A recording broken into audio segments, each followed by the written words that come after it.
ये SC ST OBC जाग जाओ कि तुम भूल गए हो कि तुम्हारे घर में से तुम्हारी बारात जो है पहले अंदर नहीं जाती थी, बहुएं तुम्हारी हमारे साथ आती थी। आज तुम्हारी बहुओं की जरूरत नहीं है, पहले सीधा बेटी को ही हम अपने चौराहे पर सड़कों पे नीलाम करेंगे, फिर तुम उनकी शादी। मध्य प्रदेश में आपने प्रवेश शुक्ला ने जैसे आदिवासी भाई पे जो है ना पेशाब किया और ब्राह्मण समाज ने उसका समर्थन किया, चंदा इकट्ठा करके उसको दिया और कहा कि कोई बात नहीं, मुताई मैं SC ST OBC माइनॉरिटी भाई से कहना चाह रही हूँ कि भाई जाओ इन ब्राह्मणों पर जाके मूत के आओ, कुछ नहीं होगा और तुम्हें हम पैसा इकट्ठा। मैं एक चीज डिक्लेयर करूंगी, मैं हूँ ब्राह्मण की बेटी, बट फिर भी मैं सपोर्ट आप लोगों की करती हूँ कि बहुत गलत कर रहे हैं। पहले एक फूलन देवी थी, आज 3-3 फूलन देवी का मणिपुर में सारे देश ने देखा कि निवस्त्र करके कैसे उनके प्राइवेट पार्ट्स को छुआ जा रहा था। वो आपका इतिहास आपको याद दिला रहे थे कि पहले जब तुम लोग पूरा मनुवाद था तब तुम्हारी स्त्रियों को हम घर के अंदर जब शादी करके लाते थे घर के अंदर ऐसे ही नोचते थे। वो तुम्हें इतिहास याद दिलवा रहे हैं। ये SC ST OBC जाग जाओ कि तुम भूल गए हो कि तुम्हारे घर में से तुम्हारी बारात जो है पहले अंदर नहीं जाती थी, बहुएं तुम्हारी हमारे साथ आती थी। तो आज तुम्हारी बहुओं की जरूरत नहीं है, पहले सीधा बेटी को ही हम अपने चौराहे पर सड़कों पे नीलाम करेंगे, फिर तुम उनकी शादी करना। तो ये मरने वाला दिन है SC ST OBC माइनॉरिटी के आदमियों के लिए। जी, जैसे 85% की बात होती है उस हिसाब से जंतर मंतर पे उस हिसाब से नेता आपके दिखाई नहीं दे रहे, क्या बात है? नहीं देखिए, स्वामी प्रसाद मौर्य जी OBC समाज से है, राजेंद्र पाल गौतम जी जो है आपके मंत्री रहे हैं, काफ़ी चर्चित रहे हैं, उसके जयंत चौधरी जी भी यहाँ पर हैं, राजकुमार सैनी जी XMP कुरुक्षेत्र जो है लोकतंत्र सुरक्षा पार्टी से, वो भी अभी बस जस्ट आने वाले हैं। तो ऐसा नहीं है, SC ST OBC के काफ़ी लोग जो है मंच पर हैं। जी मैम, जिस हिसाब से बात की जा रही है कि जंतर मंतर पे जो धरना प्रदर्शन विरोध किया जा रहा है, भाई सेकर पे भी जिस हिसाब से गोलियां चलाई गई है, दागी गई है, उस हिसाब से यहाँ का युवा जुड़ा हुआ है। भारतीय जनता पार्टी की यहाँ सरकार है और कहीं ना कहीं जातिवाद, ये आपको लगता है कि हर क्षेत्र के अंदर ऐसा होता जा रहा है? ये तो ये जो मोबाइल है, सोशल मीडिया है, इसकी वजह से कुछ खबरें आ रही हैं। ये यहाँ पर गांव में हर दिन जो है रात को बेटियों को उठाया जाता है। अभी मध्य प्रदेश में आपने प्रवेश शुक्ला ने जैसे आदिवासी भाई पे जो है ना पेशाब किया और ब्राह्मण समाज ने उसका समर्थन किया, चंदा इकट्ठा करके उसको दिया और कहा कि कोई बात नहीं, मुताई तो है। तो मैं अपने SC ST OBC माइनॉरिटी भाई से कहना चाह रही हूँ कि भाई जाओ इन ब्राह्मणों पर जाके मूत के आओ, कुछ नहीं होगा और तुम्हें हम पैसा इकट्ठा करके देंगे, ठीक है। चंद्रशेखर रावण पे एक गोली छू के ही गई है तो इतना हजूम है।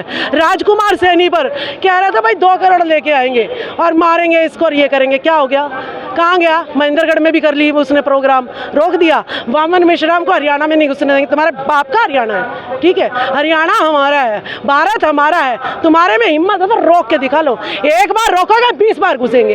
तो वामन मिश्राम के जनसला आपको रोक सकते हो, राजकुमार सैनी को रोक सकते हो। अब हमने ब्राह्मण जो है हरियाणा सब में कहते हैं जी 35-1 का नारा दे दिया, हमने नहीं दिया, हम अंधविश्वास पाखंडवाद पे बोल रहे हैं। तुम ब्राह्मण कर रहे हो, तो तुम ब्राह्मण कर रहे हो तो आज तुम्हें सड़कों पे ला दिया, तुम भी पंचायतें करते फिर रहे हो हमारी तरह। पहले तो SC ST OBC जो है ना सड़कों पे आता था, आज हमने तुम्हारी ये औकात दिखा दिया राजकुमार सैनी वामन मिश्राम ने। और ऐसे ही अगर जन सैलाब बढ़ता रहा पूरे देश में, तुम जो है भीख मांगोगे, हमसे कहोगे कि हमारा 3% दे दो। बड़े शर्म की बात है, हरियाणा में 4 MP ब्राह्मण समाज के, 10 सीट यानी 37% आरक्षण किसका खा रहे हैं? OBC का खा रहे हैं। राजकुमार सैनी जगा रहा है तो ये दर्द है कहीं मेरा MP एक भी ना बने, और यही होगा 2024 में। ब्राह्मण समाज का MP एक भी नहीं बनने देंगे, बहुत लूट लिया सारा देश इन्होंने। और मोहन भागवत बहुत देश चला रहा है ना RSS के थ्रू, अगर RSS का बंदा होगा तो यूनिवर्सिटी में प्रोफेसर बन सकता, नहीं तो नहीं बन सकता। अभी चलवाएंगे इस मोहन भागवत की, जिस दिन जूते लेके ये 90% आ गए ना वोट हमारी, राज तुम्हारा, फिर चलेगा नहीं उस दिन। जी, मेरे साथ देखिए नीलम भी है जो गुड़गांव से है, क्या कहना चाहिए? हाँ जी, आज हमें बहुत ही ऐसा लगा कि हमारे बहुजन समाज के इतने लोग इकट्ठा हुए हैं, ये हमारे समाज के साथ ऐसा क्यों होता है? अब भी अगर हमारा समाज नहीं जागेगा तो ये अत्याचार बढ़ता ही चला जाएगा। ऐसा SC ST और OBC के साथ ये ऐसा क्यों होता है? कहीं ना कहीं हमारी कमजोरी इनके पास है। आज तुम आज इस केस में इकट्ठा हुए हो, अगर इतने तो बहुत सारे अत्याचार हुए हैं हमारे समाज की महिलाओं के साथ, बेटियों के साथ, जब भी इस तरह से जंतर मंतर पे आके इकट्ठा होया करो ना। अगर ये बहुत सी कम बातें हैं जो हमारे सामने आती हैं, ऐसे अत्याचार बहुत से हमारी बहन बेटियों के साथ होते हैं। अब भी समाज अगर एक नहीं हुआ तो कभी नहीं होगा। जी जी, देखिए आज ऐसी ओबीसी की है हमारे साथ जुड़ गया, महिला भी है, दिल्ली से है। क्या कहना चाहेंगे ऐसी बीसी के लोगों की, जनता की आवाज़ उठाने? मैं इस बात का मुझे बहुत ही खेद है कि जो ज्यादती वर्षों पहले भी वो हुआ था, आज भी वो जारी है।